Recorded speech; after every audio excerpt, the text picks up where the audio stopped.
മുസ്ലിം ലീഗിനെ കുറിച്ച് കേരളത്തിന്റെ മുഖ്യമന്ത്രി സഖാവ് പിണറായി വളരെ വ്യക്തമായി പറഞ്ഞൊരു വാക്കുണ്ട്. മുസ്ലിം സമുദായത്തിന് അതിജീവിക്കണമെങ്കിൽ, മുസ്ലിം സമുദായത്തിന് മുന്നോട്ട് പോകണമെങ്കിൽ മുസ്ലിം ലീഗ് എന്ന ഒരു സംഘടന അനിവാര്യമല്ല. എന്നാൽ മുസ്ലിം ലീഗിന് അതിജീവിക്കണമെങ്കിൽ, മുസ്ലിം ലീഗിന് മുന്നോട്ട് പോകണമെങ്കിൽ മുസ്ലിം സമുദായത്തിന്റെ പേര് വേണം. അതാണ് ലീഗ് ഉപയോഗിക്കുന്ന സമുദായ പ്രേമം. എന്നെ കേൾക്കുന്ന പ്രിയപ്പെട്ടവരോട്, ലീഗിനെ കുറിച്ച് മാത്രം പറയാൻ നിന്നാൽ നേരം വെളുക്കും. ഇത് നമ്മുടെ പ്രഭാഷണ പരമ്പരയാക്കി മാറ്റേണ്ടി വരും. കാരണം ലീഗ് കട്ടത്, ലീഗ് കൊന്നത്, ലീഗ് ഈ നാടിനകത്ത് ചെയ്തു കൂട്ടിയ സാമൂഹ്യ വിരുദ്ധതയുടെ നിരവധിയായ അടയാളങ്ങൾ നമുക്ക് വിശദീകരിക്കേണ്ടി വരും. അപ്പൊ മറുപടി പറയാൻ അവർ ഷാജിയെ കൊണ്ടുവരും എന്നാണ്. പാണക്കാട്ട് തങ്ങള്, ഇപ്പത്തെ ലീഗിന്റെ പ്രസിഡന്റ്, കുറച്ച് മുമ്പ് ഷാജിനെ കുറിച്ച് പറഞ്ഞ ഒരു കാര്യമുണ്ട്. ഭൂലോക ദുരന്തത്തിന്റെ പേരാ ഷാജി. ഷാജിനെ കുറിച്ച് ഞാൻ പറഞ്ഞതല്ല കേട്ടോ, ഞാൻ പറഞ്ഞതല്ല, തങ്ങള് പറഞ്ഞത്, ഇപ്പോഴത്തെ ലീഗിന്റെ പ്രസിഡന്റ് പറഞ്ഞത്. ഷാജി പ്രസംഗിക്കുമ്പോൾ അങ്ങനെ പലതും പറയും, അത് കാര്യമാക്കേണ്ടതില്ല. കേട്ടല്ലേ, എൻ്റെ കയ്യിലുണ്ട് ആ വീഡിയോ. ഷാജി പ്രസംഗിക്കുമ്പോൾ അങ്ങനെ പലതും പറയും, അതൊന്നും കാര്യമാക്കേണ്ടതില്ല എന്ന് ലീഗിന്റെ പ്രസിഡന്റ് തന്നെ പറഞ്ഞിട്ടുണ്ട്.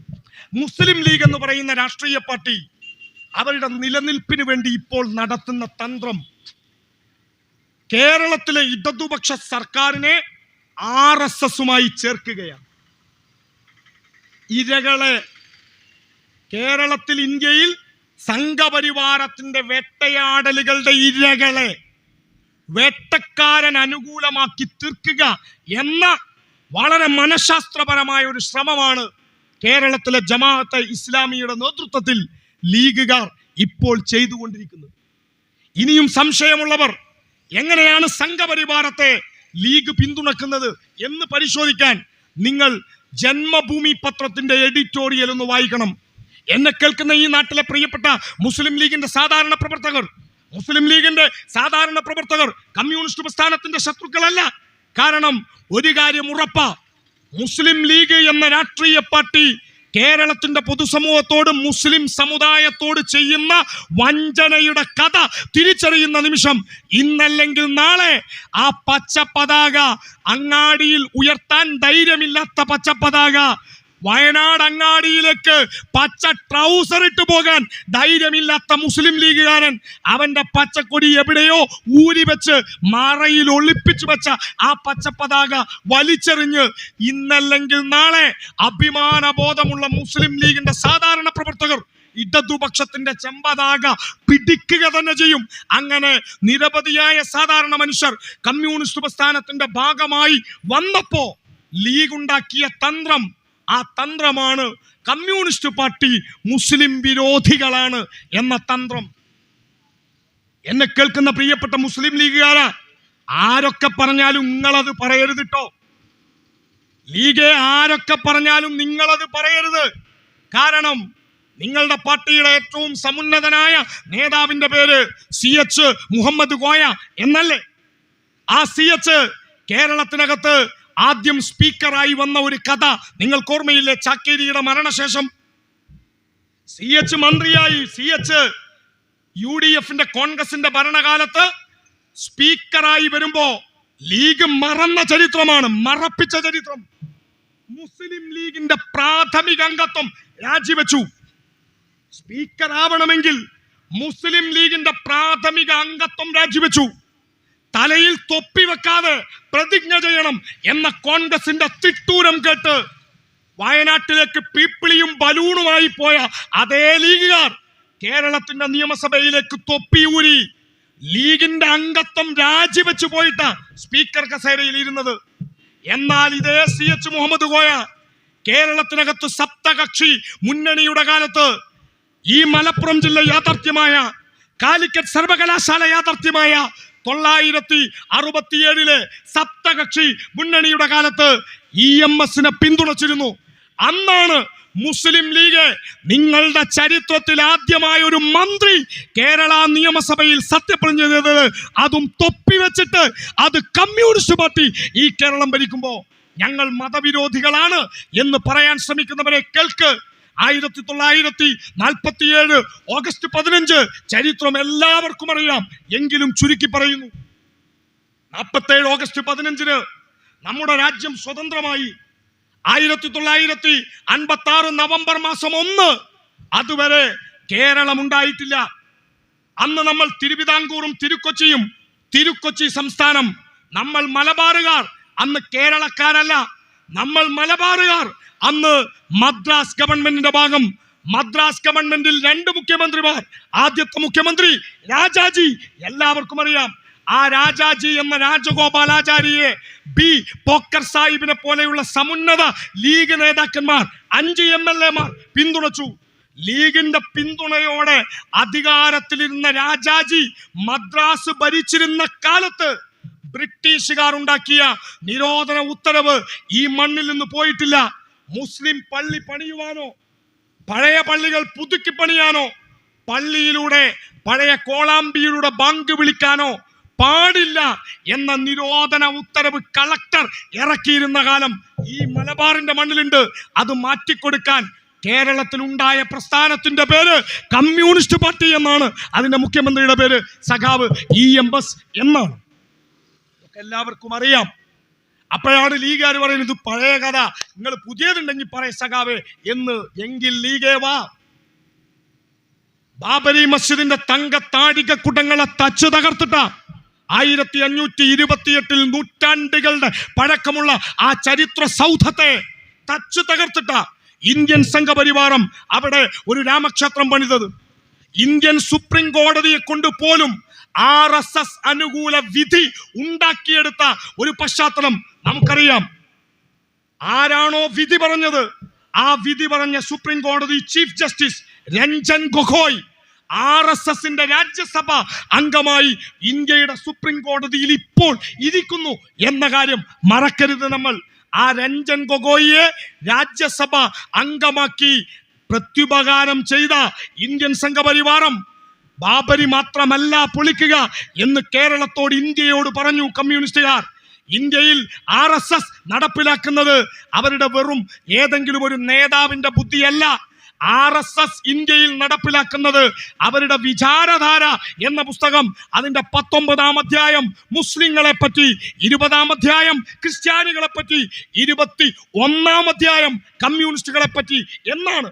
അതിൽ അവർ വളരെ കൃത്യമായി പറയുന്നു, ഇന്ത്യയിലെ മുസ്ലിം ന്യൂനപക്ഷങ്ങൾ ഈ രാജ്യത്ത് ജീവിക്കണമെങ്കിൽ, ക്രൈസ്തവ ന്യൂനപക്ഷങ്ങൾ ഇന്ത്യയിൽ ജീവിക്കണമെങ്കിൽ, ഇന്ത്യയിൽ അവരുടെ മതം മാത്രം വിശ്വസിച്ചാൽ പോരാ. അവർ ഈ രാജ്യത്ത് ജീവിക്കണമെങ്കിൽ 3 ചടങ്ങുകൾ അനുഷ്ഠിക്കണം. ഇന്ത്യയിൽ ഒരു മുസ്ലിം ക്രൈസ്തവ ന്യൂനപക്ഷ സമുദായം ഈ രാജ്യത്ത് ജീവിക്കണമെങ്കിൽ RSS പറയുന്ന 3 പണിയെടുക്കണം. 1 പിതൃധർമ്മം. ഈമാൻ കാര്യം ഇസ്ലാം കാര്യം എന്നൊക്കെ എല്ലാവരും പറയാ. അല്ല, പിതൃധർമ്മം, രാജ്യധർമ്മം, സമാജധർമ്മം. ഞാൻ വിശദീകരിക്കാൻ പോകുന്നില്ല. ഇത് അനുഷ്ഠിക്കണം. പിതൃധർമ്മം മാത്രം ഞാൻ ഉദാഹരണം പറയാം. മുസ്ലിങ്ങൾ നിസ്കരിക്കുമ്പോൾ കിബിലക്ക് മുന്നിടും മക്ക. ക്രൈസ്തവരുടെ പുണ്യഭൂമി ജെറുസലേം. ആരാണോ ഇന്ത്യക്ക് പുറത്ത് പുണ്യഭൂമി എന്ന് വിശ്വസിക്കുന്നത് അവരെല്ലാം ഈ രാജ്യത്ത് ജീവിക്കാൻ യോഗ്യതയില്ലാത്ത രാജ്യദ്രോഹികളാണ് എന്ന് എഴുതി വെച്ച പുസ്തകം. അതാണ് വിചാരധാര. ആ വിചാരധാര, ഗോൾവാൾക്കറുടെ വിചാരധാര കൊണ്ടു നടക്കുന്ന RSSനെ പിന്തുണച്ച ചരിത്രം ലീഗെ നിങ്ങൾക്കാണ്. ബാബരി പള്ളി തച്ച് തകർത്ത് അതിന്റെ സ്ഥാനത്ത് രാമക്ഷേത്രം നിർമ്മിക്കപ്പെട്ടപ്പോ ഇന്ത്യയിലെ പല പാർട്ടികൾക്കും ക്ഷണക്കത്ത് കിട്ടി. കോൺഗ്രസിന് കിട്ടി. കോൺഗ്രസിന്റെ നേതാവായ ഇപ്പോൾ നിങ്ങൾ തല്ലുകൊണ്ടിട്ടും വിജയിപ്പിച്ചു വിട്ട പ്രിയങ്കയുണ്ടല്ലോ, ആ പ്രിയങ്ക പറഞ്ഞു, എൻ്റെ അപ്പൂപ്പന്റെ ആഗ്രഹമായിരുന്നു ബാബരിയുടെ സ്ഥാനത്ത് രാമക്ഷേത്രം. അതുകൊണ്ട് രാമക്ഷേത്രം പണിയാൻ 3 വെള്ളി ഇഷ്ടിക പൂജിച്ച് ഞാൻ കൊടുത്തയക്കും എന്ന് പറഞ്ഞു പ്രിയങ്ക. കോൺഗ്രസുകാർ കത്ത് കിട്ടി, ക്ഷണക്കത്ത്. കോൺഗ്രസ് ഒരു മറുപടിയും പറഞ്ഞില്ല. പോകേണ്ടവർക്ക് പോകാം, പോകാത്തവർക്ക് പോകാതിരിക്കാം. ഇതായിരുന്നു നിലപാട്. എന്നാൽ CPIM-ന്റെ ഓഫീസ് AKG ഭവനിലേക്ക് ഒരു കത്ത് ഞങ്ങളുടെ പാർട്ടിയുടെ അഖിലേന്ത്യാ ജനറൽ സെക്രട്ടറി ആയിരുന്ന ഇന്ത്യൻ മതനിരപേക്ഷതയുടെ ഏറ്റവും സമാദരണീയനായ ഉജ്ജ്വലനായ പോരാളി സഖാവ് സീതാറാം യെച്ചൂരിയുടെ മേശപ്പുറത്ത് അന്നെത്തി. യെച്ചൂരി കത്ത് വായിച്ചു. ക്ഷണക്കത്താണ്. രാമക്ഷേത്രത്തിന്റെ ഉദ്ഘാടന ചടങ്ങിലേക്ക് CPIM ജനറൽ സെക്രട്ടറിക്ക് ക്ഷണം. അന്ന് ഞങ്ങളുടെ പാർട്ടിയുടെ അഖിലേന്ത്യാ സെക്രട്ടറി ആയിരുന്ന സഖാവ് സീതാറാം ഒരു മറുപടി കത്തയച്ചു. ആ കത്തിൽ സഖാവ് സീതാറാം പറഞ്ഞത് ഇങ്ങനെയാണ്: ഇന്ത്യയിലെ ഹൈന്ദവ മതവിശ്വാസികൾക്ക് ഈ രാജ്യത്ത് ഏതെങ്കിലും ഒരു രാമക്ഷേത്രം പണിയാൻ തീരുമാനിച്ചാൽ ഹൈന്ദവ മതവിശ്വാസികളുടെ വിശ്വാസം എന്ന നിലയിൽ രാമക്ഷേത്ര നിർമ്മാണത്തിന് ഞങ്ങൾ എതിരല്ല. ഇന്ത്യയിൽ എവിടെയെങ്കിലും ഹിന്ദു മതവിശ്വാസിക്ക് രാമന്റെ പേരിൽ ക്ഷേത്രമുണ്ടാക്കിയാൽ ഞങ്ങൾ അതിനെതിരല്ല. എന്നാൽ ബാബരി പള്ളി തകർത്ത് അതിനു മുകളിൽ രാമക്ഷേത്രം ഉണ്ടാക്കിയാൽ ആ രാമക്ഷേത്രം പള്ളിപ്പറമ്പിലെ രാമനായി മാറും. അതുകൊണ്ട് ഞങ്ങൾ ആ രാമക്ഷേത്ര നിർമ്മാണത്തിനെതിരാണ്. അത് ഇന്ത്യൻ സെക്യുലറിസത്തെ, ഇന്ത്യയുടെ ബഹുസ്വരതയെ അട്ടിമറിക്കുന്നതാണ് എന്ന് തുറന്നു പറയാൻ തൻ്റെ ഇടം കാണിച്ച പാർട്ടിയുടെ പേര് CPIM എന്നാണ്. ആ CPIM-നെ കുറിച്ച് ജമാഅത്തെ ഇസ്ലാമിക്കാരാ നിങ്ങൾ അങ്ങാടിയിൽ പോസ്റ്റർ വെക്കുന്നത് ഹിന്ദുത്വ മാർക്സിസം എന്ന്. എന്നാൽ നിങ്ങൾ ലീഗിനെ കുറിച്ച് പറ. എന്നെ കേൾക്കുന്ന പ്രിയപ്പെട്ട ലീഗുകാരെ, മുസ്ലിം ലീഗ് എന്ന് പറയുന്ന പാർട്ടിയുടെ കേരളത്തിന്റെ സംസ്ഥാന പ്രസിഡന്റും ഇന്ത്യയിലെ അഖിലേന്ത്യാ പ്രസിഡന്റിനേക്കാൾ വലിയ അവസാന വാക്കുമാണല്ലോ കൊടപ്പനക്കൽ തറവാടിലെ നിങ്ങളുടെ മുസ്ലിം ലീഗിന്റെ പ്രസിഡന്റ്. മുസ്ലിം ലീഗിന്റെ പ്രസിഡന്റായ പാണക്കാട് സാദിഖ് അലി ശിഹാബ് തങ്ങളുടെ പേര് ജന്മഭൂമി പത്രത്തിൽ അഭിനന്ദനം എന്ന് പറഞ്ഞ് എഴുതിയിട്ടുണ്ട് എന്ന് ഞാൻ പറഞ്ഞാൽ നിങ്ങൾ അവിശ്വസിക്കും. മുസ്ലിം ലീഗ് എന്ന് പറയുന്ന പാർട്ടി പ്രശംസ അർഹിക്കുന്നു എന്ന് ജന്മഭൂമി പത്രത്തിൽ എഡിറ്റോറിയൽ വന്നു എന്ന് ഞാൻ പറഞ്ഞാൽ പ്രിയപ്പെട്ട ലീഗ് നിങ്ങൾ അവിശ്വസിക്കുമോ? എങ്കിൽ നിങ്ങൾ പരിശോധിക്ക്.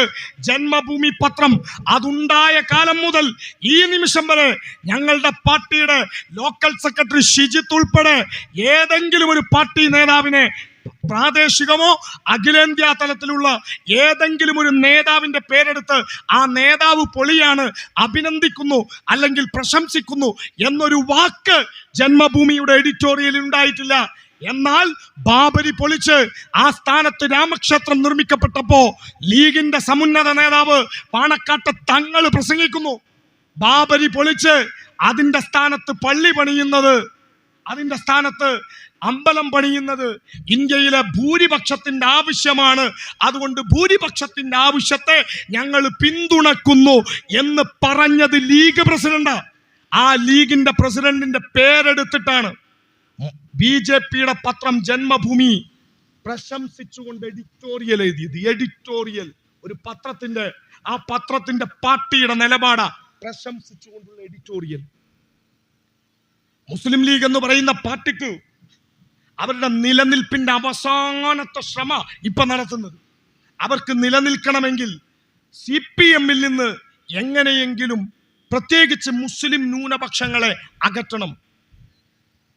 കഴിഞ്ഞ നിയമസഭാ തെരഞ്ഞെടുപ്പിലും അതിനു മുമ്പും ശേഷവുമെല്ലാം നമ്മൾ കണ്ട ഒരു പൊതുവായ കാര്യമുണ്ട്.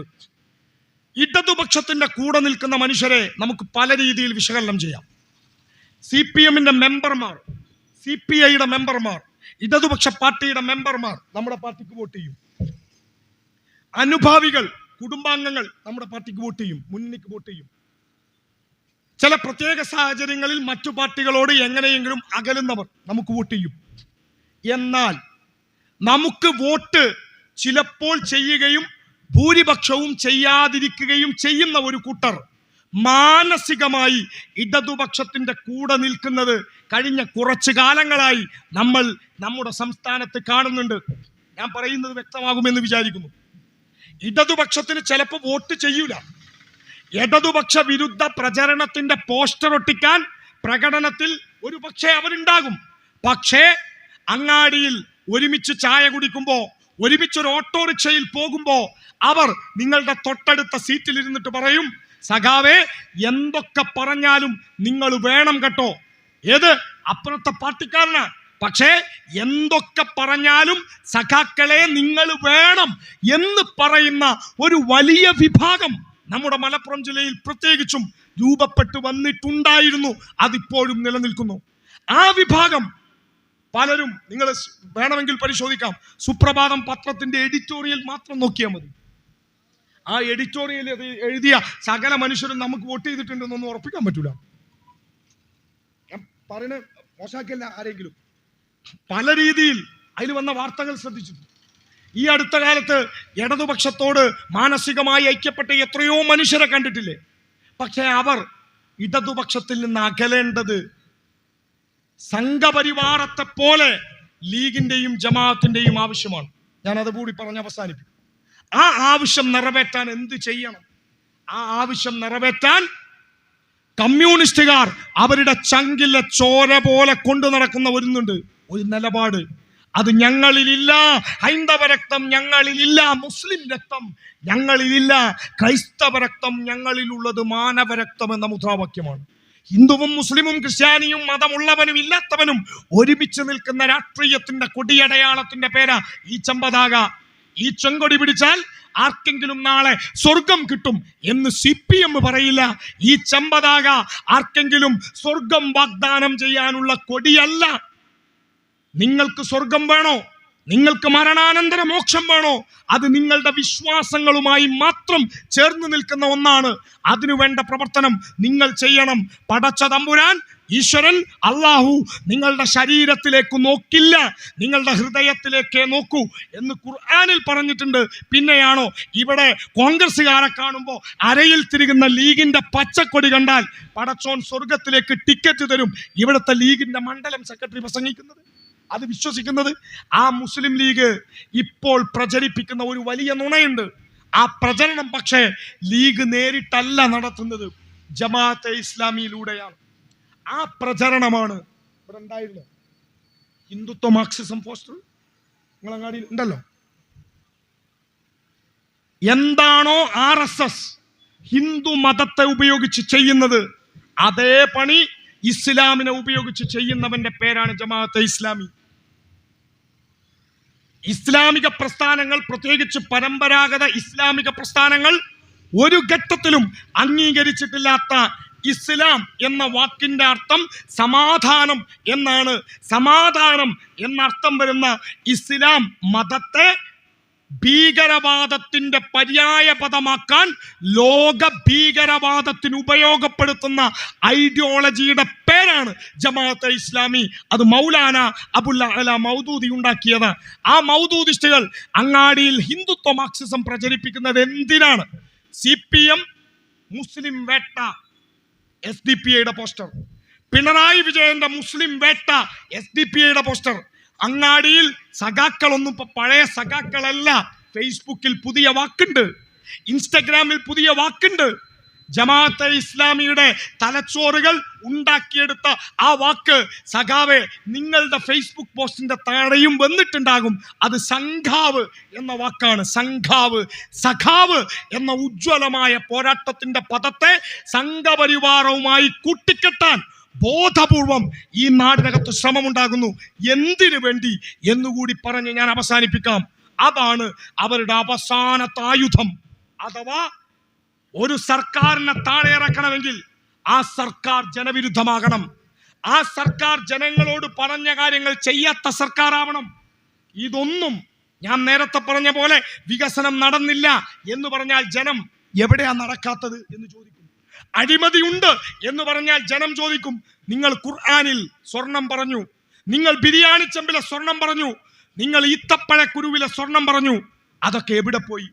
നിങ്ങൾ കൊണ്ടുവന്ന നിങ്ങളുടെ വലിയ ഒരു അഴിമതിക്ക് വേണ്ടി നിങ്ങളും BJPയും കൊണ്ടുനടന്ന സ്ത്രീ, അവർക്കെതിരെ കോടതി ഫൈൻ ചുമത്തി അവർ നുണ പറയുന്നു എന്ന് പറഞ്ഞിട്ട് എല്ലാം പൊട്ടുകയാണ്. അപ്പൊ പിന്നെ എങ്ങനെ ഇടതുപക്ഷത്തെ തകർക്കും? ഒരൊറ്റ വഴിയേ ഉള്ളൂ. ആ വഴി എന്താണോ നമ്മുടെ ആത്മവിശ്വാസം, അതിൻ്റെ തലക്കടിക്കല. നമ്മുടെ ആത്മവിശ്വാസം ഇന്ത്യൻ സെക്കുലറിസത്തിന്റെ ഏറ്റവും ഉജ്ജ്വലനായ പോരാളി നമ്മളാണ് എന്ന ആത്മവിശ്വാസം. RSSന്, ഹിന്ദുത്വ ഫാസിസത്തിന് വഴിയൊരുക്കി കൊടുക്കുന്നവരുടെ കൂട്ടത്തിൽ കമ്മ്യൂണിസ്റ്റുകാർ ഉണ്ടാവില്ല, ഉണ്ടായിട്ടില്ല എന്നതാണ് നമ്മുടെ ചരിത്രം.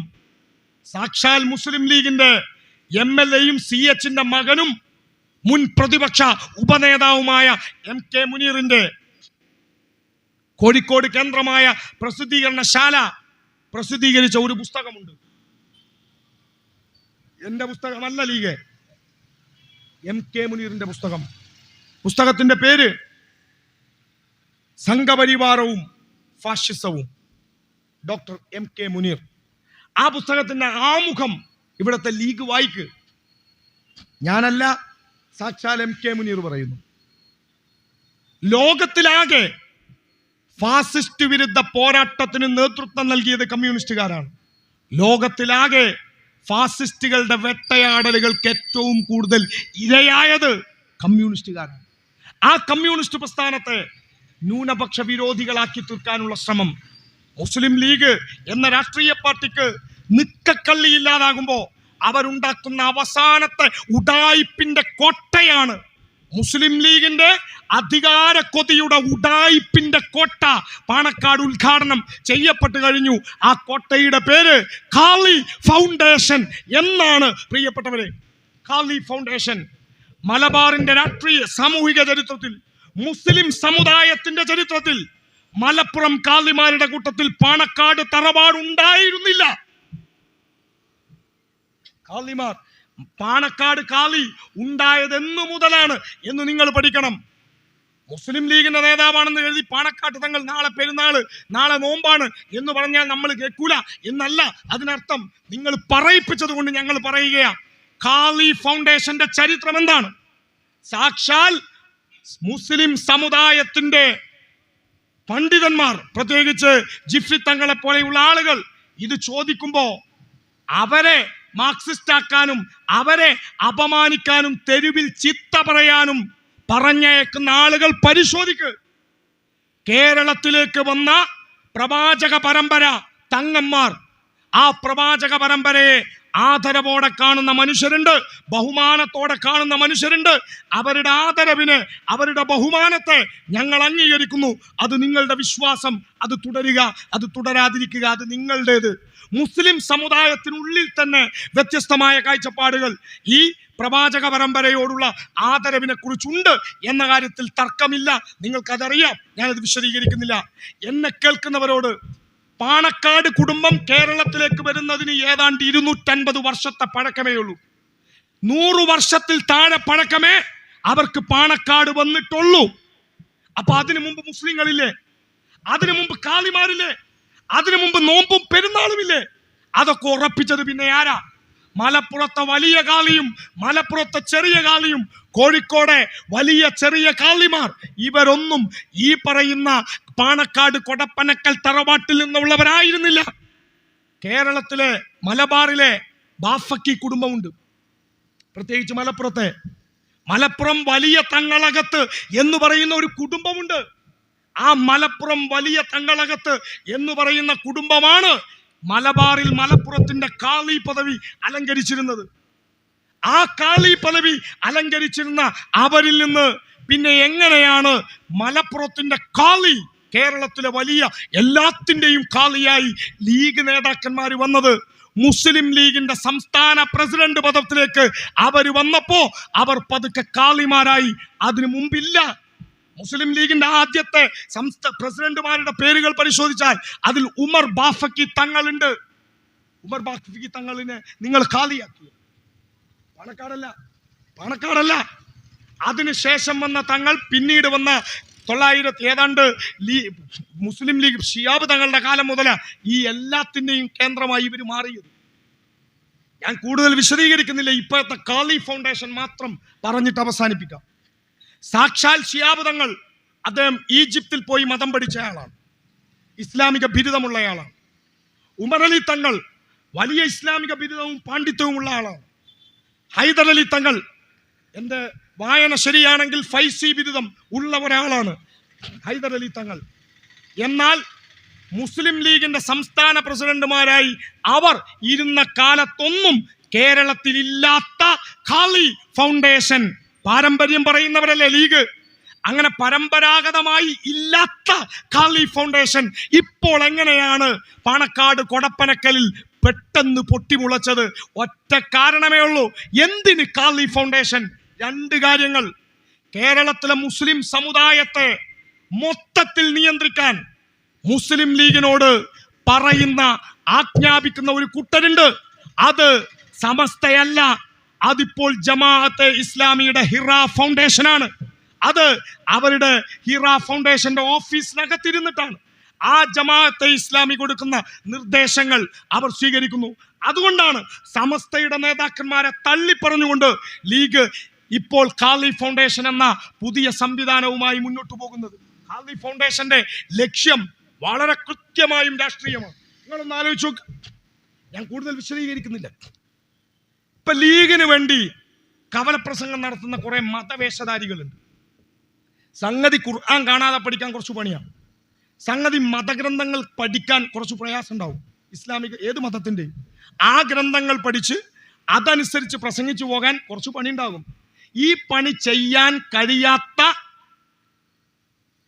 കൂടത്തായിമാർ, പൂക്കോട്ടൂരന്മാർ, ആൾക്കാരെ മനസ്സിലായിട്ടുണ്ടാവും.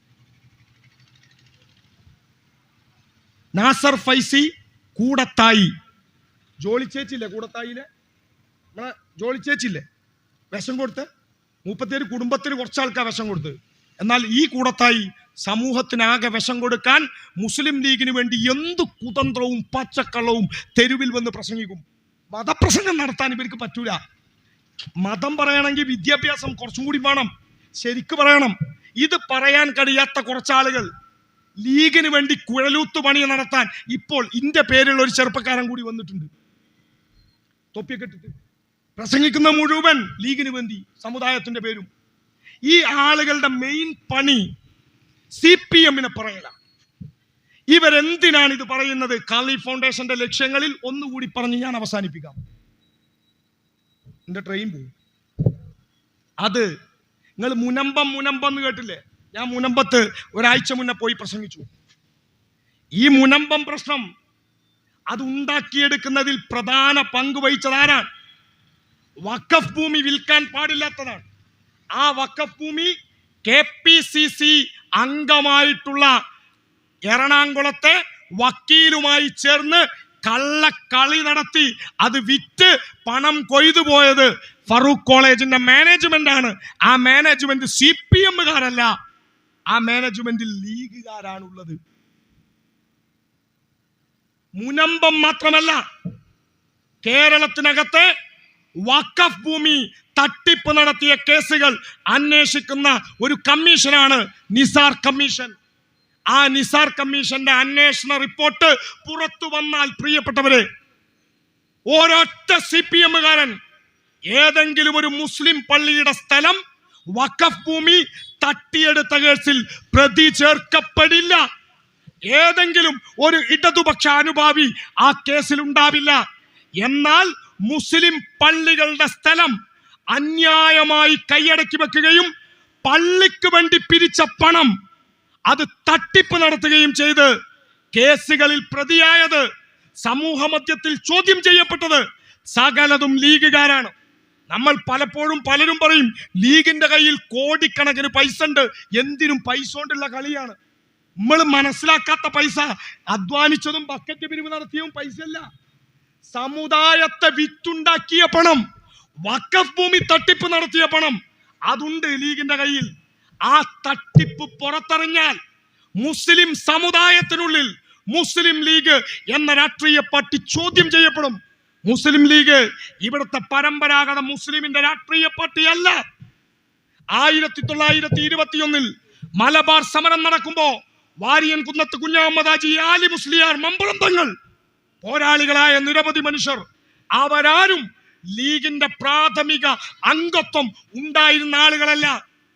സാക്ഷാൽ PMSA പൂക്കോയത്തങ്ങൾ, ലീഗിന്റെ പ്രസിഡന്റായി വന്ന പാണക്കാട്ട തങ്ങന്മാരുടെ ആദ്യത്തെ ആൾ, അദ്ദേഹം പോലും കോൺഗ്രസ്സുകാരനായിരുന്നു. ആ കോൺഗ്രസിനെയും അന്നത്തെ ഇടതുപക്ഷ രാഷ്ട്രീയത്തെയും എല്ലാം എതിർത്ത് ആ അന്നത്തെ പല നേതാക്കന്മാരുണ്ടാക്കിയ മുസ്ലിം മജ്ലിസ് ഉൾപ്പെടെയുള്ള പാർട്ടികൾ, ഞാൻ വിശദീകരിക്കുന്നില്ല, പഴയ 21 അന്നത്തെ എല്ലാത്തിനെയും ഒതുക്കി പതുക്കെ കയറി വന്ന കൂട്ടരാ ലീഗ്. 1921 കഥ പറയാൻ ഇപ്പൊ എല്ലാവരും ഉണ്ടാകും. ഇപ്പോ മലബാർ സമരത്തിൽ ആവേശം കൊള്ളാൻ എല്ലാവരും ഉണ്ടാകും. CPM-നെ ഹിന്ദുത്വ മാർക്സിസം എന്ന് വിളിക്കുന്ന ജമാഅത്തുകാരാ പരിശോധിക്കുക ചരിത്രം. 1921 മലബാർ സമരത്തിന്റെ 25ാം വാർഷികം 100ാം വാർഷികം എല്ലാവരും ആഘോഷിച്ചു. അതിപ്പോഴാ 2021 ആഘോഷിച്ചു. 25ാം വാർഷികം നടന്നത് 946 മലബാർ സമരത്തിന്റെ 25ാം വാർഷികം ആഘോഷിക്കുകയും നിലപാട് പറയുകയും പ്രകടനം നടത്തി പൊതുയോഗം നടത്തുകയും ചെയ്ത ഇന്ത്യയിലെ ഏക രാഷ്ട്രീയം അത് കമ്മ്യൂണിസ്റ്റ് പാർട്ടിയാണ്, അവിഭക്ത കമ്മ്യൂണിസ്റ്റ് പാർട്ടി. സഖാവ് AKG പെരിന്തൽമണ്ണയിൽ നടത്തിയ പ്രസംഗം ഇപ്പോഴും ഡോക്യുമെന്റാണ്. EMS എഴുതിയ ദേശാഭിമാനിയിലെ ലേഖനം ഡോക്യുമെന്റാണ്. സഖാവ് AKG പെരിന്തൽമണ്ണയിൽ 946 ഓഗസ്റ്റ് മാസം പ്രസംഗിച്ചിട്ടുണ്ട് മലബാർ സമരത്തിന്റെ വാർഷികത്തിൽ. ആ പ്രസംഗത്തിൽ സഖാവ് AKG 3 സ്ഥലത്ത് ആവർത്തിച്ച് ചോദിക്കുന്നുണ്ട്, മുസ്ലിം ലീഗ്, കോൺഗ്രസ്, നിങ്ങൾ തമ്മിലടി അവസാനിപ്പിച്ച് മലബാറിലെ പോരാളികളെ അംഗീകരിക്കൂ. വാരിയൻ കുന്നത്ത് കുഞ്ഞഹമ്മദ് ഹാജി ഭീകരവാദിയല്ല, മമ്പുറം തങ്ങളും ആലി മുസ്ലിയാരും മതവർഗീയവാദികളല്ല, അവർ സാമ്രാജ്യത്വ വിരുദ്ധ പോരാളികളാണ് എന്ന് ചരിത്രത്തിൽ ആദ്യമായി ഇന്ത്യക്ക് സ്വാതന്ത്ര്യം കിട്ടുന്നതിന് മുമ്പ് പ്രഖ്യാപിച്ച പ്രസ്ഥാനത്തിന്റെ പേര് ജമാഅത്തുകാരാ, നിങ്ങൾ ഹിന്ദുത്വ മാർക്സിസം എന്ന് വിളിക്കുന്ന CPIM ആണ്, കമ്മ്യൂണിസ്റ്റ് പാർട്ടിയാണ്. അന്ന് CPM ഇല്ല. ഈ പാർട്ടിയെ, ഈ രാഷ്ട്രീയത്തെ ദുർബലപ്പെടുത്താനാണ് ആവശ്യം. ഞാനിപ്പോ മുസ്ലിം ലീഗുമായി ബന്ധപ്പെട്ട കാര്യങ്ങളാണ് കൂടുതലായും പറഞ്ഞത്. ഏത് മതത്തിലും പരിശോധിക്കും, ഒരു മതത്തിന്റെയും വിശ്വാസങ്ങൾക്ക് ഇടതുപക്ഷം എതിരല്ല. അങ്ങനെ നമ്മൾ എതിരായിരുന്നു എങ്കിൽ ഈ നാട്ടിനകത്ത് ഇടതുപക്ഷത്തിന് കുറെ കാര്യം ചെയ്യാതിരുന്നാൽ മതി, ചെയ്യണ്ട, വെറുതെ ഇരുന്നാൽ മതി, ഭരിച്ചാൽ മതി. ഇടതുപക്ഷം ഈ നാടിന്റെ നന്മക്ക് വേണ്ടി പ്രവർത്തിക്കുന്ന രാഷ്ട്രീയമാണ്. നമ്മൾ ഇല്ലാതാക്കപ്പെട്ടു കഴിഞ്ഞാൽ ഈ നാടിന്റെ ജനാധിപത്യവും മതനിരപേക്ഷതയും ഇല്ലാതാക്കപ്പെടും. ഇന്ത്യയിൽ RSS ശ്രമിക്കുന്നത് ഈ രാജ്യത്തിന്റെ ഫെഡറലിസത്തെ തകർക്കാനാണ്. ഇന്ത്യൻ ഭരണഘടനയുടെ 1ാമത്തെ വകുപ്പ് India shall be Bharat, that is the union of state എന്ന വാക്കാണ്. രാജ്യം ഫെഡറൽ രാജ്യമാണ്. ആ ഫെഡറലിസത്തെ അട്ടിമറിച്ച് വിചാരധാരയുടെ 23ാം അധ്യായത്തിൽ പറയുന്ന ഏക ഘടക രാഷ്ട്രം അഥവാ ഹിന്ദുത്വ രാഷ്ട്രം എന്ന ഒരു കേന്ദ്ര സർക്കാർ മാത്രമുള്ള രാജ്യമാക്കി അവർക്ക് ഇന്ത്യയെ മാറ്റണം. അത് മാറ്റണമെങ്കിൽ അവരുടെ മുന്നിലെ തടസ്സം അത് കേരളമാണ്. എന്നെ കേൾക്കുന്ന ലീഗിനോട്, എന്നെ കേൾക്കുന്ന കോൺഗ്രസിനോട്, എന്നെ കേൾക്കുന്ന ഇടതുപക്ഷ രാഷ്ട്രീയത്തോട്, വിയോജിപ്പുള്ളവരോട് സ്നേഹത്തോടെ ഒരൊറ്റ കാര്യം, ഈ കേരളം ബാക്കിയുണ്ടെങ്കിലേ ഇന്ത്യ ബാക്കിയുണ്ടാകും. ഇന്ത്യൻ ഫെഡറലിസത്തെ അട്ടിമറിക്കാൻ RSSന്റെ മുന്നിലെ ഏറ്റവും വലിയ തടസ്സം അത് ഫെഡറലിസത്തിന് വേണ്ടി ഏറ്റവും ശക്തമായി വാദിക്കുന്ന കേരളമാണ്. കേരളത്തിന്റെ മുഖ്യമന്ത്രി പിണറായി വിജയനാണ്. അത് സ്റ്റാലിൻ പറഞ്ഞത് നിങ്ങൾ കേട്ടതാണ്. അത് ഒറീസ മുഖ്യമന്ത്രി പറഞ്ഞത് നിങ്ങൾ കേട്ടതാണ്. അത് ഷിബു സോറൻ പറഞ്ഞത് നിങ്ങൾ കേട്ടതാണ്. ഈ നാടിനകത്ത് ഇന്ത്യയെ സംരക്ഷിക്കാൻ കേരളം ബാക്കിയാവണം. കേരളം സംരക്ഷിക്കപ്പെടണമെങ്കിൽ ഒരു സംശയവും വേണ്ട, ഇടതുപക്ഷം ഉണ്ടാവണം, ചെമ്പതാക ഉണ്ടാവണം. നല്ല വെയില, ചുട്ടുകൊള്ളുന്ന വെയില. ഇപ്പൊ പകലിന് നട്ടുച്ചക്ക് ചുട്ടുകൊള്ളുന്ന വെയിലത്ത് എത്രയോ തവണ മരത്തിന്റെ താഴെ ഞാനും നിങ്ങളും നിന്നിട്ടുണ്ട്.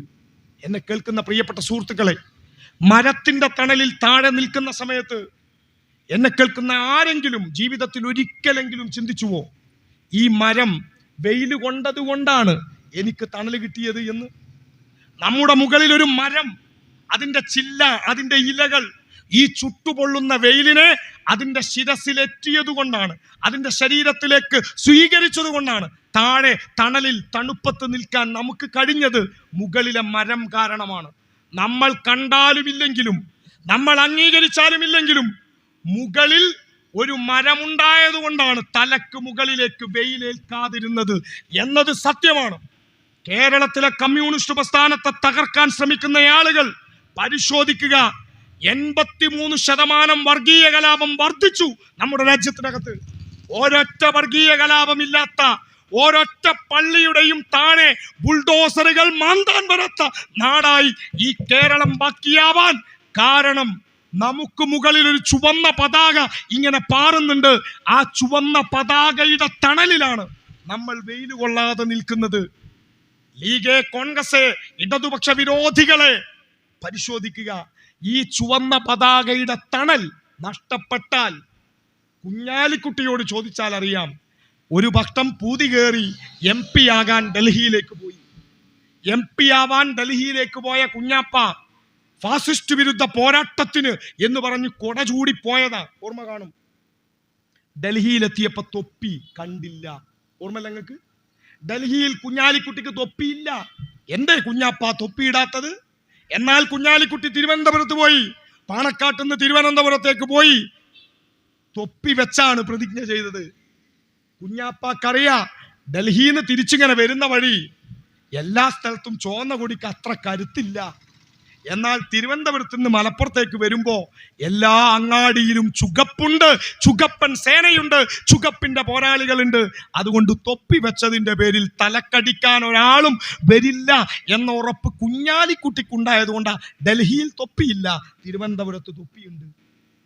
ഇനിയും കൂടുതൽ ഞാൻ പറയുന്നില്ല. മുസ്ലിം ലീഗ് എന്ന രാഷ്ട്രീയ പാർട്ടിയും ജമാഅത്തെ ഇസ്ലാമിയും SDP ഉണ്ട് അവിടെ. നേരല്ല ചങ്കിന്റെ വണ്ടി.